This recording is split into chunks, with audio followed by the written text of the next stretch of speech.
விசேஷம் அதிகம். விசாக நட்சத்திரம் எல்லா மாதங்களும் ஆடி பௌர்ணமி, ஆனி, ஆவணி எல்லா மாதத்திலும் பௌர்ணமி அப்படிங்கிறதே விசேஷம்தான்.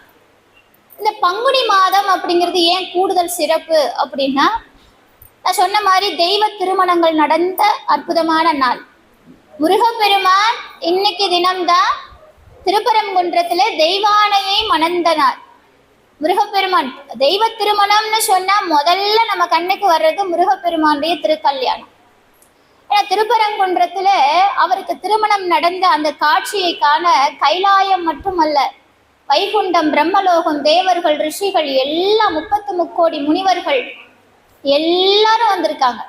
சப்த ரிஷிகள் முதற்கொண்டு முசுகுந்த சக்கரவர்த்தி கூட திருப்பரங்குன்றம் வந்து முருகப்பெருமானுடைய திருக்கல்யாணத்தை பார்த்து அவனுடைய அழகிலே மயங்கி வசிஷ்டர்கிட்ட கேட்டாராம், சுவாமி, முருகப்பெருமானுக்கு உகந்த நாட்கள் என்னென்ன, அந்த நாட்களிலே எப்படி விரதம் இருப்பது அப்படின்னு வசிஷ்டர்கிட்ட முசுகுந்த சக்கரவர்த்தி கேட்டாராம். இந்த முசுகுந்த சக்கரவர்த்தி யார் அப்படின்னா, நம்ம வரலாற்றுல மறக்க முடியாத ஒரு பெரும் சக்கரவர்த்தி. முசுகுந்தர் அப்படின்னு சொன்னாலே நமக்கெல்லாம் சிவராத்திரி ஞாபகம் வந்துடணும். அவர் அந்த கதை அங்கதான் ஆரம்பிக்குது. வில்வயலைய தெரியாம போட்டு சிவபெருமான் அருள் கொடுக்கிறார், நீ சோழ சக்கரவர்த்தியா போய் பிறக்கணும் அப்படின்னு சொல்லிட்டு. ஆனா அந்த குரங்கு கேட்டதா, மனித ரூபத்துல பிறந்துட்டா நான் உன்னை மறந்துடுவேன் சுவாமி. ஆமா தானே, நாமெல்லாம் மறந்துடுறோம்ல சுவாமி அடிக்கடி. அதனால எப்பவுமே நான் உன்னை மறக்காம இருக்கணும், அதற்காக என்னுடைய முகம் மட்டும் இந்த குரங்கினுடைய அமைப்பாகவே இருக்கணும். முசு அப்படின்னா குரங்கு, அப்படியே வந்து பிறந்தார்.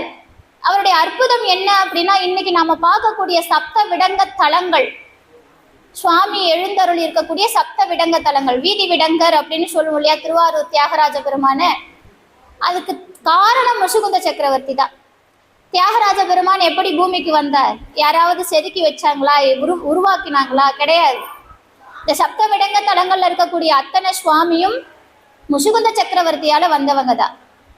ஏன்னா இந்திரனுக்கும் அசுரர்களுக்கும் போர் நடக்குது. அவங்களுக்கு எப்பவுமே சதா அதுதான் பிரச்சனையே, அவங்களுக்கு சண்டை நடந்துட்டே தான் இருக்கும். இது என்ன தத்துவம் அப்படின்னா, நன்மைக்கும் தீமைக்குமான போர். இது காலாகாலமா நடந்துகிட்டே இருக்கும். அன்னைக்கு மட்டும் இல்ல, இன்னைக்கும் அப்படிதான்.